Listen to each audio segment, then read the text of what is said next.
Nobody expected what happened when I walked into that courtroom. My son's wife thought she had already won. But when the judge saw my face, everything changed. If you like this story, please hit the like button and subscribe to hear more amazing true stories. Leave a comment telling me where you're watching from. I love hearing from you. My name is Linda, and this is the story of how I fought to save my family when everything seemed lost. The morning was grey and cold. Rain fell from the dark sky like tears.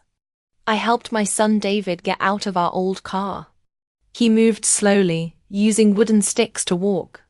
His legs didn't work right anymore, and every step looked painful. People stared at us as we climbed the courthouse steps. Some whispered. Some pointed. I heard a woman say, "That's the divorce case." So sad. My heart hurt, but I didn't let it show on my face. I had to be strong for David. Then a shiny, expensive car pulled up. The door opened, and Emma stepped out. She was David's wife, soon to be his ex-wife. She wore a bright red dress and big sunglasses. She smiled like she had already won a prize. Her parents and brother walked behind her. They all looked proud and mean. When Emma saw David struggling with his walking sticks, she laughed quietly to her mother. "Look at him. He can't even walk properly anymore." Those words made me so angry I wanted to scream. But I stayed quiet. I just held my old brown bag tighter and followed my son inside. The courtroom smelled like old wood and dust. Emma sat down on one side, crossing her legs. Her red shoes made a tapping sound on the floor. Tap, tap. Like she was making fun of us. David sat down on our side. His hands shook as he held his walking sticks. He looked so tired and sad. My poor boy. Then the judge walked in. His name was Judge Roberts. He was an older man with grey hair and serious eyes. But when he looked at me, something strange happened. His eyes got really big. His mouth opened a little. He looked shocked, like he had seen a ghost. "Why? Why are you here?" he whispered. The whole room went silent. Everyone looked confused. Emma frowned. Her parents whispered to each other, looking worried. David looked up at me, confused too. He didn't understand why the judge acted so surprised to see me. Nobody in that room knew my secret. Nobody knew who I really was, who I used to be before I became just David's mom. Let me go back in time to explain everything. Many years ago, when David was just 7 years old, life was good. We had a small house, but it was full of love and happiness. David would play in the yard with his ball, singing songs. His father, my husband Tom, would sit on the porch and watch him with a smile. But one night, everything fell apart. We were eating dinner together. I had cooked Tom's favorite meal. Then suddenly, Tom put down his fork. He looked at me with cold eyes. "Linda, I'm leaving," he said. His voice was flat, like he was talking about the weather. "I found someone else. Someone with money." I just sat there, holding my spoon. I felt like someone had slapped me. I couldn't breathe. Tom stood up, grabbed a suitcase he had already packed, and walked out the door. A car was waiting outside. Inside the car was a rich woman who had stolen my husband. David, who was only 10 years old, stood in the doorway watching. His eyes were wide. He saw his father drive away and never come back. That night, after I cleaned up dinner like nothing had happened, I went to David's room. He was hiding under his blanket, crying quietly.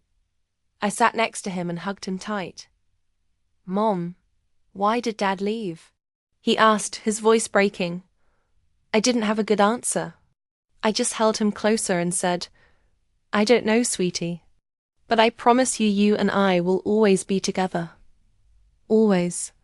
And I kept that promise. After Tom left, life became really difficult.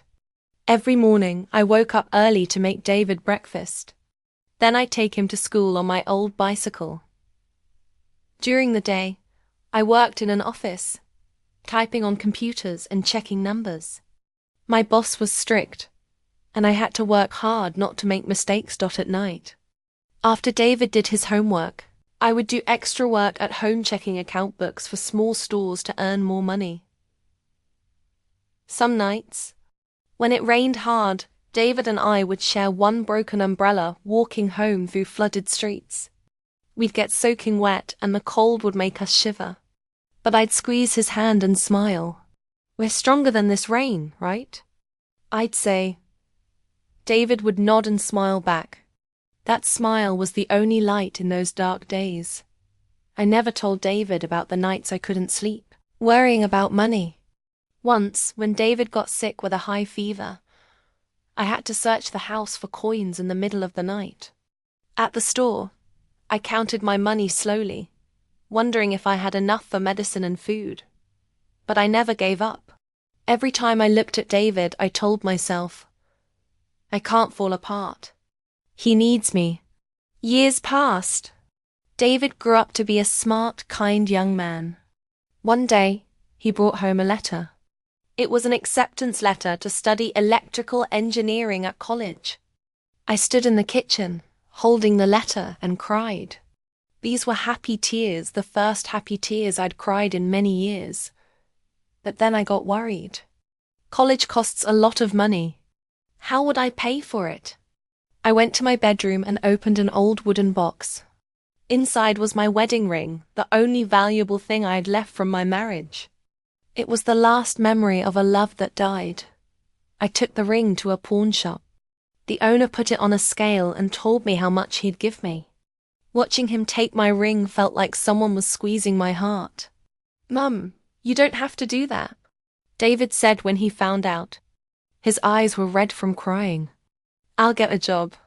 I put my hand on his shoulder.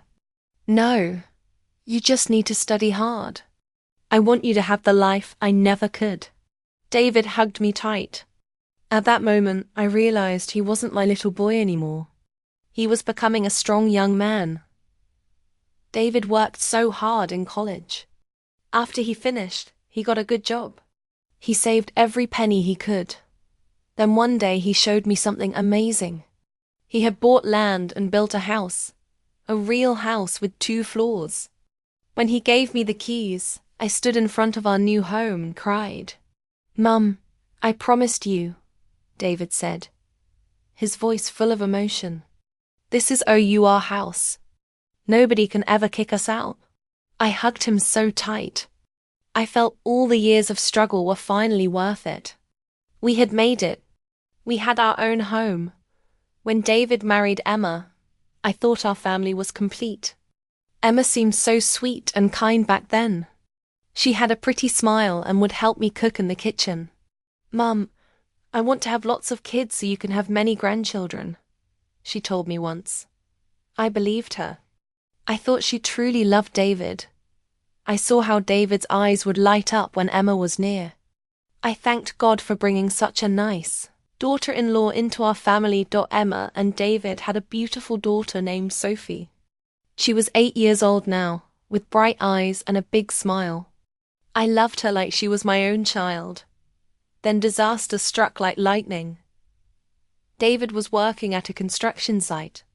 He was an electrician, fixing wires high up on scaffolding. Something went terribly wrong. He got shocked by electricity and fell from way up high. I got the phone call at midnight. The foreman's voice was shaking. "Mrs. Carter, your son David had an accident. Come to the hospital right away." I ran out of the house so fast I forgot my shoes. I ran through cold streets with my heart pounding. At the hospital, I saw David lying in bed, wrapped in white bandages. He looked so small and broken. The strong man who built our house was now hurt so badly. I grabbed his hand. "I'm here, David. Mom is here." The doctors said David would survive, but his legs were badly damaged. He would need to use walking sticks for the rest of his life. My son, who used to run and jump and work hard, now could barely walk. A few nights later, I couldn't sleep. I got up to get some water. As I walked past Sophie's bedroom, I heard voices. Emma's cold voice came through the door. Sophie, listen carefully. Tomorrow in court, if the judge asks you questions, you have to say your daddy can't take care of you anymore. Say you don't want to live with a sick person. Understand? My heart stopped. I stood frozen, holding my water glass so tight I almost broke it. Sophie's small voice answered. She was crying. But I don't want to lie, Mommy. I love Daddy. Emma's voice got harsh and mean. If you don't do what I say, we'll lose everything. Do you want to be poor and live with your sick daddy and old grandma forever? I stood there feeling like someone was crushing my chest. The water glass in my hand was shaking. Emma, the woman I once thought of as a daughter, was forcing her own 8-year-old child to lie. To betray her father. Sophie, my sweet granddaughter who I loved so much, was being pushed into a horrible choice by her own mother. Quietly, I stepped back from the door before they could hear me.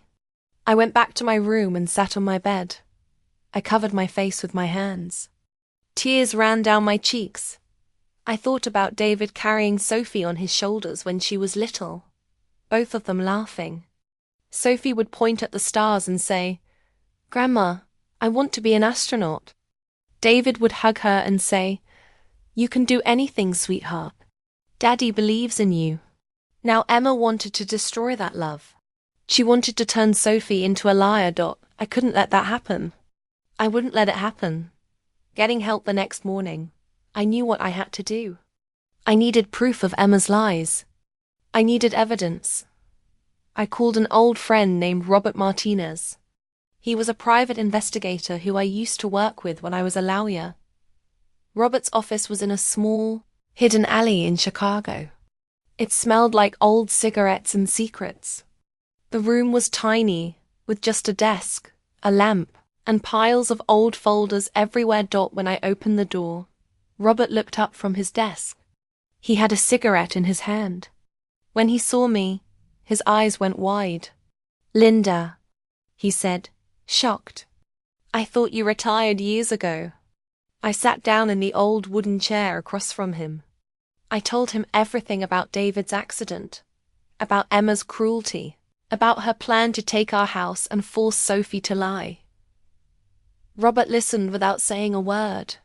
When I finished, he nodded slowly. "I understand," he said in a low voice. "Leave it to me. But be ready, Linda. Sometimes the truth hurts more than not knowing." I nodded. "I'm ready, Robert. I just need the truth, no matter how much it hurts." A few days later, Robert asked me to meet him in a small, quiet coffee shop. When I got there, he was already sitting in a corner with a cup of black coffee and a thin folder on the table. He pushed the folder toward me, without saying anything. I opened it, and my heart stopped.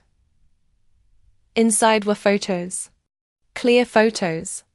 Emma in a bright red dress, holding the arm of a big, handsome man. They were coming out of an expensive hotel, laughing together like a couple. Emma looked so happy in the pictures, happier than I'd ever seen her with David. "His name is William Harris," Robert said quietly. "He's a rich man who buys and sells buildings. He's known for dating women who have property, then taking their houses away from them. He has a whole team of lawyers to cover up what he does." I looked at another photo. Emma was wearing an expensive bracelet I'd never seen before. "This isn't just a romance," Robert continued. "William pays for everything: fancy restaurants, expensive clothes, jewelry. I think this is all a plan, Linda. Emma wants David's house, and William is helping her." My heart filled with pain and anger. While David struggled every day just to walk, just to live with his pain, Emma was out having fun with another man, planning to steal the house my son built with his own hands. "How far has this gone?" I asked, my voice shaking with anger. Robert sighed. "Very far, Linda. I found hotel receipts, airplane tickets, and even bank transfers from William's account to Emma's. This is more than just dating. This is business. I paid Robert and asked him to keep watching Emma and William. I need every bit of proof you can get, I told him. Robert nodded. You're still the same Linda I knew. Strong as steel. But be careful, William is not someone easy to fight. I smiled, but inside I knew I had no choice. This wasn't just about divorce. This was a battle to protect my family. The first court day, the morning of the first hearing, was grey and rainy. I helped David out of our old car. Every step he took was hard, not just because of his walking sticks, but because of the heavy sadness he carried. Mum, I'm okay, he said quietly, though his voice was shaking. I could tell he was scared. On the other side of the courthouse, a fancy car screeched to a stop. Emma got out, wearing a sparkly green dress. She looked proud and happy, like she had already won. Her parents and brother followed her, laughing and talking loudly like they were going to a party instead of a court hearing. Seeing them made my stomach turn. Inside the courtroom, the air was thick and tense. David sat down, holding his walking sticks tight, staring at the floor like he wanted to disappear. Emma sat on the other side, crossing her legs. Her red high heels tapped on the floor. Tap, tap. Each sound felt like she was mocking us. Michelle, Emma's lawyer, stood up. Her voice was loud and clear. Your Honor, my client, Mrs. Emma Carter, has had to live an impossible life with a disabled husband for years. Mr. David Carter can no longer work. He cannot be a proper husband and father. We request a divorce and half the value of the house they shared during their marriage. Every word felt like a stab in my heart. Emma added in a mean voice. He's nothing but a burden. I deserve a better life than taking care of someone who's worthless. Those words broke David. He tried to stand up, leaning on his walking sticks, his voice shaking with emotion. I can still take care of my daughter. I'm still Sophie's father. But he couldn't finish. His voice broke. His face turned red. Sweat ran down his face. I saw tears in his eyes as all his strength fell apart. Emma laughed a cold, cruel laugh. Look at yourself, David. You can't even stand up. Who do you think you're going to take care of? The whole room started whispering. People looked at David with pity. My heart was breaking into pieces. My son, the man who built a house with his own hands, was being humiliated in front of everyone by the woman who promised to love him. I knew if I didn't do something right then, Emma would win. She would take everything David worked for. So I stood up. I walked slowly to the table where David sat. I opened my old brown bag. The zipper made a loud sound in the quiet room. I put the bag on the table. Then I pulled out a chair and sat next to David. I could feel everyone staring at me. I took a deep breath. Then I stood up again. My voice came out clear and strong. From this moment on, I, Linda Carter, will be my son David's lawyer. The entire room went silent. You could hear a pin drop. Michelle froze, her eyes wide with shock. Emma stared at me with her mouth open. Her face turned pale white, like she had seen a ghost. The older people in the room started whispering. Some said, Linda Carter. Could it be? Could she be? Judge Roberts leaned forward. He gently tapped his wooden hammer. His voice was shaking with doubt and surprise. Mrs. Linda Carter, are you the Queen of Law? That question swept through the room like a huge wave. Everyone started talking at once. David looked at me with tears in his eyes, confused and amazed. It was like he was seeing me, really seeing me, for the first time. The older people in the room started nodding, remembering stories from the past. Stories about a woman lawyer who made other lawyers afraid. A woman who never lost a case. I nodded. My voice was firm and strong. Your Honor, I have never stopped believing in justice. Those words weren't just for the judge. They were for me, for David, and for everyone who was watching. I felt the strength from my old life wake up inside me. Like a fire that had been sleeping for years was finally burning again. I looked at Emma and saw fear in her eyes. Her proud smile was gone. Michelle, who used to be my friend, looked down at the floor. She knew she was facing someone she couldn't beat. At the next court hearing, the courtroom was packed. Reporters came with notebooks. Neighbors came to watch. Everyone had heard the news. The Queen of Law was back. I walked in holding David's hand. I felt his hand shaking, but I squeezed it gently to tell him, "I'm here. Everything will be okay." Emma sat on her side of the room, still wearing fancy clothes. But her usual smile was gone. She looked nervous. Her parents and brother sat behind her. They weren't laughing anymore. They looked scared. Judge Roberts came in and gestured for me to begin. I stood up and opened my bag.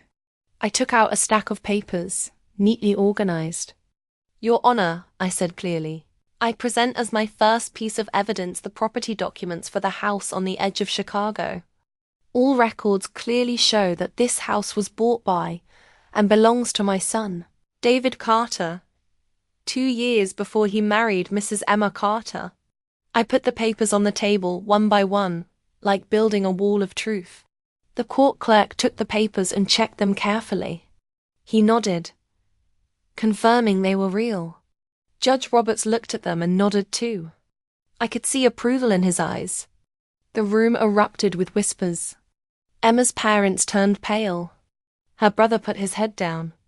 Emma clenched her fists, biting her lips. Michelle stood up quickly. Her voice was shaking, but she tried to sound confident. "Your Honor, even though the house was bought before the marriage, it became the family home during their years together.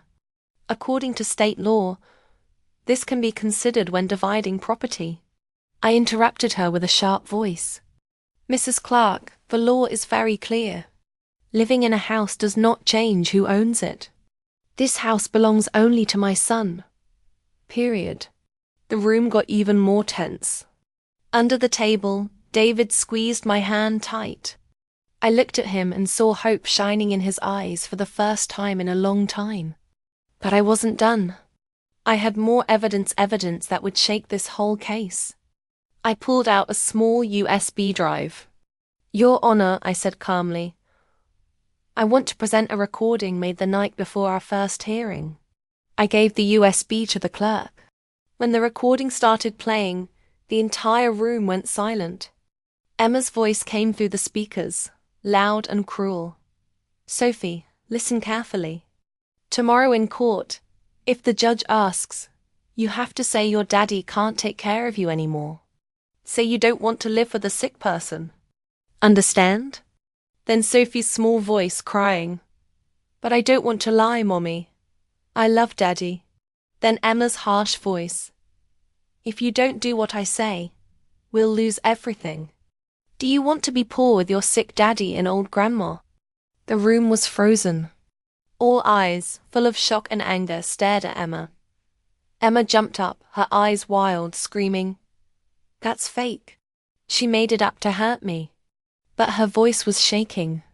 Michelle put a hand on her shoulder, trying to get her to sit down and be quiet. Judge Roberts raised his hand. "Order. I want to hear from the child herself. Bring Sophie Carter to the stand." Sophie walked in slowly. Her eyes were red from crying, but she looked clean and brave. Emma leaned forward, her voice trying to sound sweet, but full of pressure. "Sophie, tell everyone you want to be with Mommy, right?" The whole room held its breath, waiting. Sophie lifted her tear-filled face. She looked right at Judge Roberts. In a clear voice, though shaking with emotion, she said, "I love my daddy. I'm not going to lie. I want to be with Daddy and Grandma." The room exploded with noise. People whispered loudly. Some even clapped quietly. David burst into tears, hiding his face in his hands. His whole body shook, but these were tears of happiness. His daughter still loved him. Emma turned white and screamed. "The child is being controlled. That woman brainwashed her."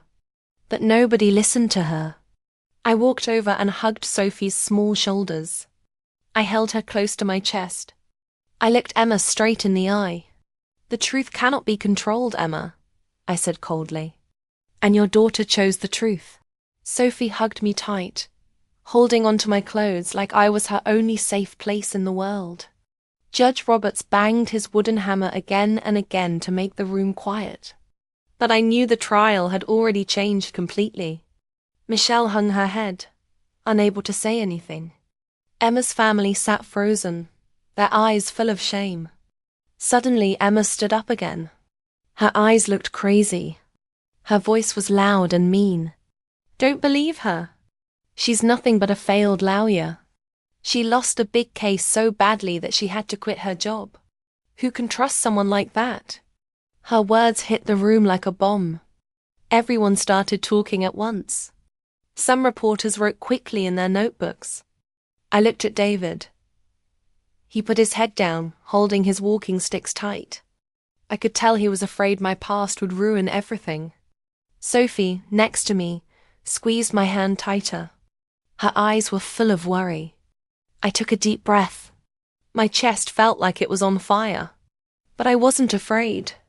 I stood up and walked to the front of the room. I looked at Judge Roberts. My voice was calm but sharp. "Yes, I left the law," I said clearly. "But not because I was weak.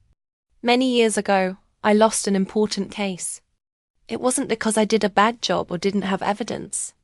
It was because my ex-husband and his rich girlfriend paid the judge to make me lose.